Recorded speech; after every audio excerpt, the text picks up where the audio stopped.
Good morning and welcome to the 80th Securities Markets Update. We'll start our video today with a look at the U.S. economic figures that were released yesterday in addition to the FOMC Meeting Minutes. Beginning with the economic releases, the ADP non-farm employment change added more than 241,000 in December comparing to 227,000 in November, which keeps the outlook positive toward or in the private sector ahead of the U.S. jobs report on Friday, which should be watched very closely. However, the trade balance figures continue to show that the U.S. economy is slowing down further as the export in November fell by 1% while the imports slid by more than 2.2%, leading the deficit to decline back below $40 billion due to the decline in oil prices.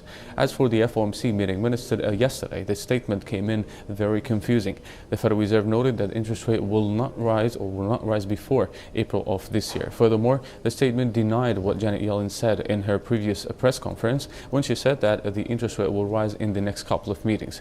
The statement noted that patient does not mean that the Federal Reserve will raise interest rate in the next couple of meetings. The key point here is that the Federal Reserve finally admitted that there is also a downside risk in the U.S. or toward the U.S. from the global weakness.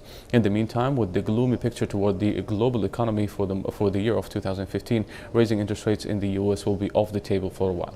As for the U.S. dollar, the U.S. dollar fell after the statement almost across the board, while equities saw a relief. However, the effect is likely to be limited and short-lived as all eyes are now headed toward the U.S. jobs report on Friday. As for the Asian session today, there was only one economic release from Australia, which boosted the gains of the Aussie, or which boosted the Aussie gains against the U.S. dollar above 0.81. And as this is because the increase of the building permits, which increased unexpectedly by 7.5% in November, comparing to a rise of 11.5% in October, while the estimates were to decline back to over by 2.7%, and this is also the second monthly increase in a row. The Asian equities also saw another relief today during the session following the FOMC statement. Nikkei 225 added more than 1.5%, while Hang Seng also increasing so far by 0.57%.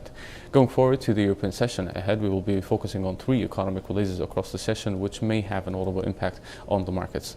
The German factory orders is expected to decline by 0.6% in November after a rise of 2.5% in October, which would be the first monthly decline in 2 months. In the EuroZone, the retail sales also is expected to rise further by 0.3% in November, comparing to a rise of 0.4% in October, which would be the second monthly increase in a row not seen since the beginning of 2014. Finally, the Bank of England decision will be released today at 12 GMT time. The estimates are to keep the current policy unchanged. The BOE is likely to keep the official bank rate on hold at 0.5%, and the asset purchase facility is likely to remain at £375 billion. Going forward to the US session today, few economic figures also will be released from the US and Canada, which may have a slight impact on the markets today. However, the impact is likely to be short-lived and limited as the market again are headed toward, or all eyes are headed toward the US jobs report tomorrow. In the US, the Challenger jobs cut will be released at 12:30 GMT time with no future estimates for the month of December, while the month of November fell by 20.7%. The US jobs claims is expected to decline back toward 291,000 last week, down from 208,000 the week before. And finally, in Canada, the new housing price index is expected to rise slightly by 0.2% in November, comparing to another rise of 0.1% in October, which would be the fourth monthly increase in a row. This is it for today. You can follow us on our social media sites, Twitter, Facebook, and YouTube, to get the latest economic releases, reports, and analysis. Thank you for watching.